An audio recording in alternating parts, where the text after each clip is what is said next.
Hello dear students. आज हमारा lecture number 6 जिसमें हम डिस्कस करने वाले हैं कि इंटरफेरेंस और डिफ्रैक्शन में डिफरेंस क्या है।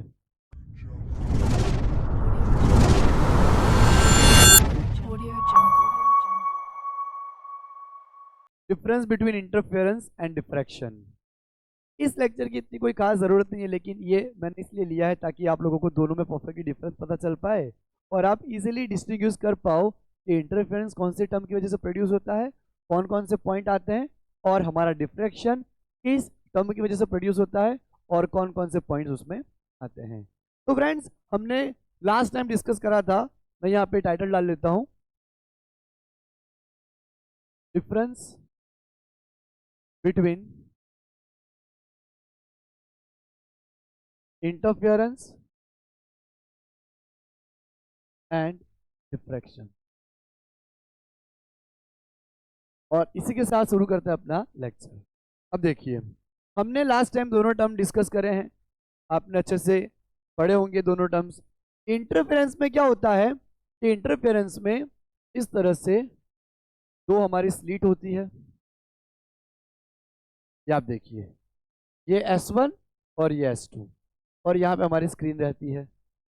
तो क्या होगा कि यहाँ से लाइट एंटर करेगी, यहाँ से लाइट एंटर करेगी, बाकी के पोर्शन में तो लाइट ब्लॉक हो जाएगी, यहाँ से लाइट ब्लॉक हो जाएगी, फिर रास्ता ही नहीं है, सिर्फ लाइट यहाँ से इंटर इंटर एंटर करेगी।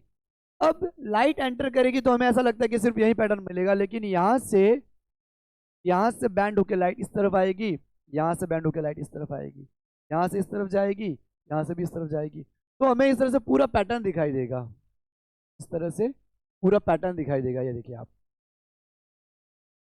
तो इसमें क्या होता है, ये सारी ब्राइट फ्रिंजेस रहती है, ब्राइट फ्रिंजेस, ये हमारी सारी ब्राइट फ्रिंजेस रहेंगी, राइट। और बीच में जहां पे आपको कुछ नहीं दिख रहा है, जहां पे गैप दिख रहा है, ये सारी हमारी डार्क फ्रिंजेस होती है, डार्क फ्रिंजेस, राइट। तो यहाँ पे हमारी ब्राइट फ्रिंजेस मिलेगी पूरी, और यहाँ पे बीच बीच में हमें डार्क फ्रिंजेस मिलेगी, इस तरह से, राइट। तो इस तरह से हमने डिफाइन किया था इंटरफेरेंस को। ऐसा ही होता है कि when whenever there are more than two waves are superimposed at a particular point or meet at a particular point, they create a pattern. Such a patterns are called interference. दो से ज्यादा wave के super position की वजह से जो हमारा pattern create होता है, उसको हम यहाँ पे इंटरफेरेंस पैटर्न बोलेंगे। अब फ्रेंड्स, हम यहाँ पे डिफ्रैक्शन लर्न करते हैं। तो डिफ्रैक्शन में भी यही चीज है, यहाँ पे सिंगल सोर्स होता है। तो हमारे वेव फ्रंट आते हैं और यहाँ पे सारे हमारे जो सोर्स होते हैं, each and every point behave like a secondary wavelet. सारे पॉइंट हमारे वेवलेट बिहेव करेंगे। ये जो लाइट आती है, हमें ऐसा लगता है कि लाइट सिर्फ यहीं पे आएगी, इतने रीजन में ही आएगी, बाकी पे हम शेडो एक्सपेक्ट करते हैं। लेकिन जहाँ पे हम शेडो एक्सपेक्ट करते हैं, वहाँ पे लाइट एंटर करती है, इस तरह से, इस तरह से, और हमें इस तरह से पैटर्न दिखता है, जिसको हम बोलते हैं डिफ्रैक्शन पैटर्न। तो ये हमें डिफ्रैक्शन पैटर्न इस तरह से मिलता है, राइट। अब फ्रेंड्स, आपको अगर एग्जाम में आ जाता है तो किस तरह से डिफरेंस के पॉइंट लिखने हैं, वो हम यहाँ पे डिस्कस करते हैं, राइट। तो अब मैं यहाँ पे दोनों तरफ टाइटल डालूंगा, एक तरफ इंटरफेरेंस और डिफ्रैक्शन, और दोनों के डिफरेंस के पॉइंट हम देख लेते हैं। तो सारे पॉइंट आपको क्लियर हो जाएंगे कि किस तरह से आपको दोनों को आप डिस्टिंग्विश कर सकते हो, दोनों के डिफरेंस के पॉइंट्स क्या क्या हैं। तो पहले मैं लिखूंगा इंटरफेरेंस के पॉइंट, फिर साथ साथ में डिफ्रैक्शन की। तो इस तरफ हम लिख देते हैं इंटरफेरेंस, इंटरफेरेंस, और इस तरफ हम लिखते हैं diffraction.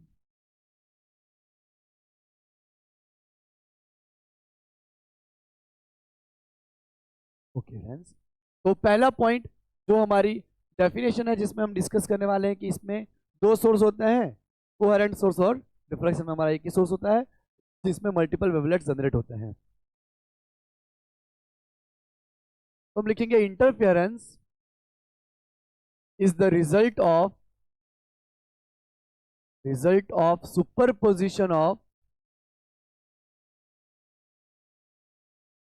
of secondary waves starting from two different wavefront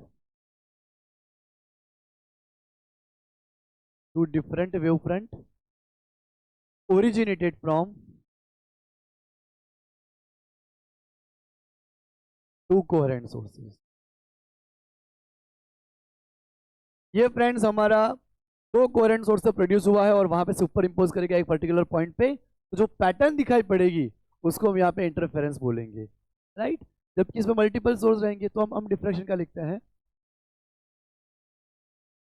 diffraction is the result of superposition of secondary waves starting from different parts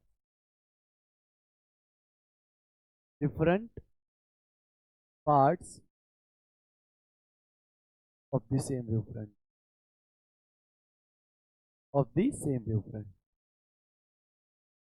तो मैंने आपको बोला कि यहाँ पे क्या होता है, एक ही सिंगल सोर्स ही होता है पर डिफरेंट डिफरेंट पार्ट बिहेव करेंगे, सारे अपना सेकेंडरी वेवलेट बिहेव करेंगे, तो वहां से फिर हमें पैटर्न मिलेगी। इस तरह से पूरी हमारी डिफ्रैक्शन पैटर्न मिलेगी हमें, राइट। अब हम यहाँ पे सेकंड पॉइंट करते हैं। इंटरफेरेंस में क्या होता है, सारी डार्क और ब्राइट फ्रिंजेस इक्वल विड्थ की होती है, इक्वल इंटेंसिटी की होती है। All bright and dark fringes are of equal width.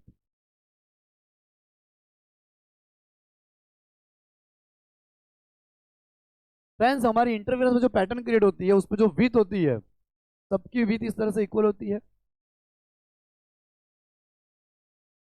सारी जो विड्थ होगी हमारी इस तरह से इक्वल होगी, राइट। ये हमारी ब्राइट रहेगी, बीच में डार्क, फिर वापस ब्राइट, फिर वापस डार्क, इस तरह से मिलेगी, राइट। जबकि इसमें all bright and dark fringes are not of equal width.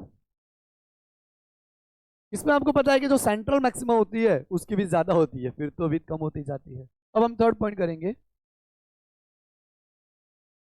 all bright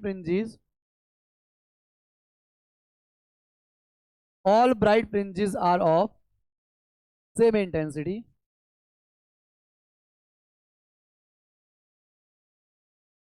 friend. जितनी भी इंटेंसिटी होगी ब्राइट की वो सबकी इंटेंसिटी सेम रहेगी। जितनी भी यहाँ पे इंटेंसिटी होगी वो सबकी इंटेंसिटी कैसी रहेगी, सेम। जितनी भी ब्राइट मिलेगी चाहे फर्स्ट हो या 100 हो या आगे और जितनी भी आ रही हो सबकी इंटेंसिटी हमें सेम मिलेगी, राइट। तो all bright fringes are of same intensity. जबकि इसमें ऐसा नहीं होगा, तो हम लिखते हैं उसको intensity of bright fringes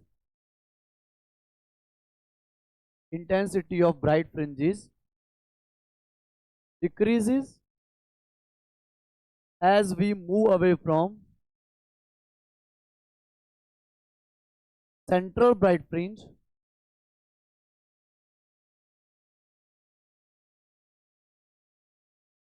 on either side। हमें पता है कि यहाँ पे मिलेगी, फिर इस तरह से नीचे की तरफ मिलेगी, राइट। तो यहाँ पे क्या होगा कि सबकी सबकी इंटेंसिटी सेम रहेगी जितनी भी है। डार्क में तो हमें पता है कि एक दूसरे को काटेगी वेव, इस तरह से हमें इस तरह से कंस्ट्रक्टिव मिलती है। अगर क्रेस्ट की तरफ है, ट्रफ की तरफ है, तो हमें इंटरफेरेंस कंस्ट्रक्टिव मिलता है। लेकिन इसमें हमारी ब्राइट मिलेगी, लेकिन इस तरफ जो लाई करेगी वो डिस्ट्रक्टिव होगी। ट्रफ के साथ क्रेस्ट लाई करेगा और उसमें कैंसिल करेगा, तो डार्क भी तो होगी नहीं। जो भी ब्राइट होगी उसकी सबकी इंटेंसिटी सेम रहेगी। लेकिन इसमें क्या होगा कि सेंट्रल की सबसे ज्यादा रहेगी, फिर सेकेंडरी जो आएगी, secondary first maxima, secondary second maxima, तो उसकी इंटेंसिटी हमारी रिड्यूस होती जाएगी। अब इसमें फोर्थ पॉइंट लिखते हैं। Regions of dark fringes are perfectly dark. इसमें फ्रेंड्स जो सारे डार्क फ्रिंजेस मिलेंगे वो परफेक्टली डार्क होंगे, तो प्रॉपरली कॉन्ट्रास्ट सेट होगा, हमें एकदम प्रॉपरली दिखाई पड़ेगा कि ब्राइट वो प्रॉपरली ब्राइट है और डार्क कंप्लीटली डार्क है, राइट। जबकि इसमें ऐसा नहीं होगा। Regions of dark fringes are not perfectly dark. इसमें कॉन्ट्रास्ट सही से नहीं होगा क्योंकि परफेक्टली डार्क नहीं होगी, थोड़ी सी लाइट हमें दिखाई पड़ेगी, परफेक्टली डार्क नहीं होगी, राइट। तो ये हमारा 4th पॉइंट था। अब हम 5th पॉइंट लिखते हैं। एंगल पे, कौन से एंगल पे कहां पे मिलेगा वो हम लिखते हैं। At an angle of lambda by D we get a bright fringe, right. In the interference pattern of two narrow slit use करेंगे हम, नैरो स्लिट सेपरेटेड बाय, कौन सा डिस्टेंस पे सेपरेट किया है, डी, डी डिस्टेंस। जबकि यहां पे at an angle of lambda by a we get the first dark fringe, first dark fringe in this pattern of a single slit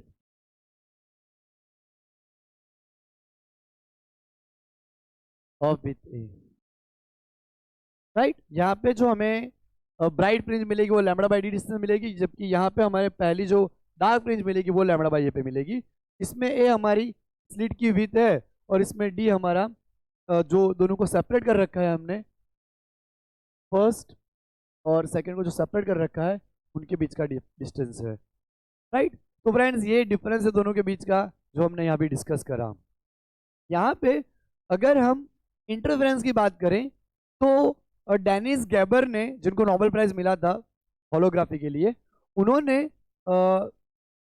ऐसा बोला था कि 1801 में अपने जो नोबेल लेक्चर की जो नोट थी उसमें उन्होंने ऐसा बोला था कि जो इंटरफेरेंस पैटर्न जो डिस्कस करी थी 1801 में थॉमस यंग ने, तो उन्होंने क्या करा था कि पिन होल लेके, दो पिन होल लेके जो प्रैक्टिकल करा था उसमें पहले उनको एक ब्राइट मिली थी, बाकी दो डार्क मिल रही थी, डार्किस, फिर वापस ब्राइट मिल रही थी।